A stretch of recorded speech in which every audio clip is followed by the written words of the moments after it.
Мынау Қытай мен Ресейдің ортасында бір үлкен дау болғалы тұр. Израиль ақпараты менен Америкадағы ақпараттардың жазуынша, мынау IT мамандар бірден байқаған, Қытайдың мемлекеттік меншіктегі және Қытайдың азаттық армиясына тәуелді хакерлік группа Қытайдың IP адресінен ресми түрде Ресейдің әскери қорғаныс нысандарына IP шабуыл жасаған. Бұл бір.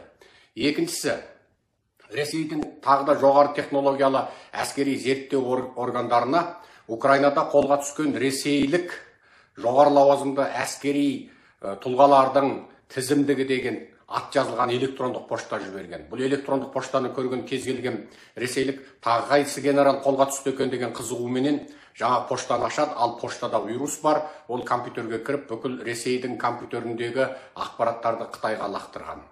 Бұл ақпараттар туралы, яғни IT шабуыл туралы Израильдің ақпараты менен Американың ағылшын тілді ақпараттары кеше жарыса жазып, бірі алай талқылап, бірі былай талқылап жатты. Бұл енді шынында таңғажайып құбылыс.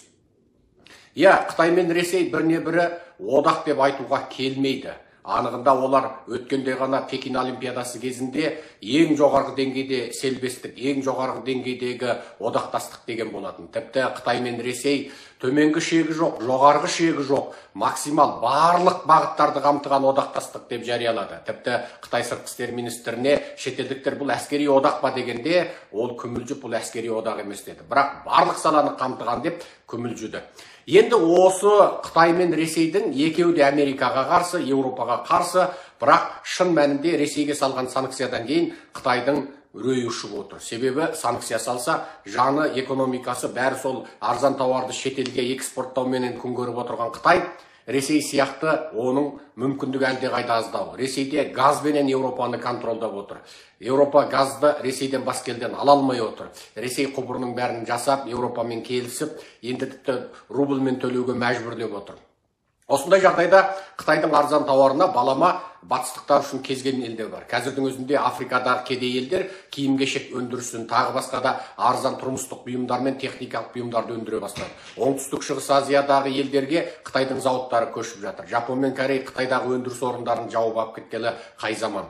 Демек, Қытайдың арзан тауары Қытайдың жаны болса, ал Қытайдың арзан тауарына баламалас тауарды әркім-ақ өндіре алады. Ендеше Қытай батыстың санкциясынан қорқып отыр. Алдыңғы Қытайдың басшысы Джан Цзиминнен тартып, қазіргі басшыға дейін олардың барлығының шетелде мал мүлкі, ұрдаған жырдаған ақшалар, тіпті триллионмен басталатын сұмдық қыруар қаражаттары Еуропа мен Американың офшорлық есепшоттарында жатқандығын білсек, ендеше Қытай батыстың санкциясынан өлердей қорқады.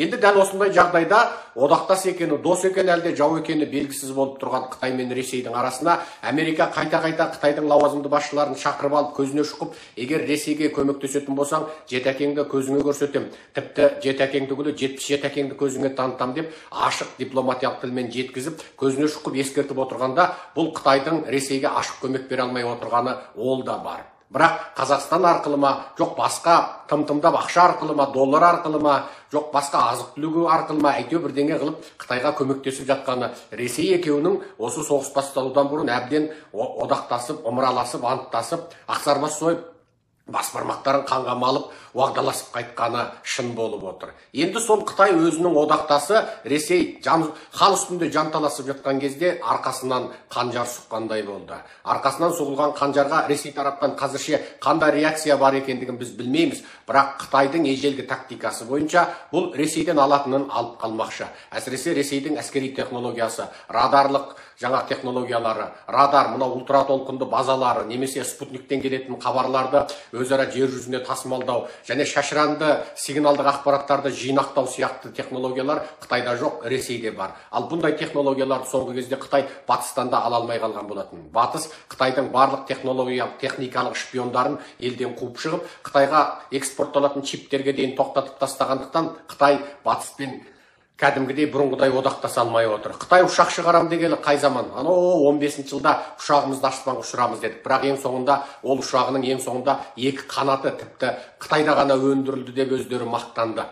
Екі қанаты Қытайда өндірілді дегенмен сол екі қанатының жаңағы тек өндіретін темір ғана Қытайдан келіпті. Ал шын мәнінде оны темірді баптап, ауаның серпімділігіне төзімді және майыспайтын, сынбайтын темір қылып жасап шығып, тағы да айналып кеп батыстың технологиясына жүгінген екен. Яғни Қытай 2015 жылы аспанға өзіміздің ұшағымызды өндіріп саламыз дегенменен моторы да шетелдікі, ішіндегі чибі де шетелдікі, спутниктік хабарласу да шетелдікі, жаңа координациясы ол да шетелдікі, шұғыл жағдайлардағы сақтықтар шетелдікі. Ең соңында ұшақтың қорабын Қытай жасады деп мақтанып еді, онысы да ашылып қалды. Қорабы түгіл тек екі қанат, ең соңында екі қанатын жасайтын темірді Қытай өндірген екен. Бар болғаны сол. Қытайдың дәл қазіргі жағдайда Америкамен, Еуропамен ара қатынасы тым шіркінай болмай тұрғанда, енді Ресейге мынандай шабуыл жасау, және бұл шабуылды ашық-ашкере Қытайдың азаттық армиясының немесе Қытай мемлекетіне тәуелді хакерлік ұйымдардан тіке жасауы Қытай мен Ресей ортасында үлкен сызат түскендігінің бір белгісі болса керек. Енді алдағы уақытта Ресейдің әлгі Украин жеңеді, біз жеңіліп бара жатырмыз дейтін әлгі күні кеше мен аударып жариялаған бірінші Путинге қарсы ашық мәлімдеме таратқан әскери сарапшы Қытай мен Индияға сеніп керек емес деп айтқан болатын. Енді Ресей мен Қытайдың ортасында қандай әңгіме болатынын алдағы уақытта байқармыз. Ресей, Қытай мынау заңсыз интернет хакерлік шабуылдар арқылы Еуропа мен Американың басын ауыртып келген ел. Америка үшін алғанда бұл екеуінің аталмыш хакерлік шабуылдары мақтауға тұрарлықтай үлкен жоғары IT нәтижеде емес. Себебі интернеттің бүкіл ресурсы Американың қолында. Америка қаласа Ресейді де Қытайды да интернетсіз қалдыра алады. World Wide Web, дүние жүзіне таралған кең ғаламтор Американың меңгеруінде екендігін бүкіл дүние жүзі біледі. Ал бүкіл база, бүкіл ақпарат Америкада тұрған интернеттің ішкі бір ресурстарын пайдаланып, Қытай мен Ресейдің қайта-қайта Америкаға шабуылдауы, бұл бейне кеше ғана жұдырық өнерін үйренген 5-6 жастағы баланың жаңағы 25-30-дағы үлкен жігітке шабуыл жасағаны сияқты әңгіме. Себебі әлі жеткен алып та жығады, шалып та жығады. Қолында бүкіл интернеттік технологиямен ресурстар отырған Америка, Қытай мен Ресейді қалаған сәтінде әлемдік интернеттен бұғаттап, қалаған сәтінде тасталқанын шығарып тастай алады. Бірақ бұл жолғы Қытайдың Ресейге шабуылы шынында түсініксіз болып отыр. Қандай ақпараттар алды, қандай ақпараттарды ала алмады, қандай нәрселерді қиратты, бұл қазірше екі тарапта үндемей отыр. Бірақ Қытай тараптан сұрапыл хакерлік шабуыл жасалғанын Израиль мен Америка мамандары дәлелдеп отыр.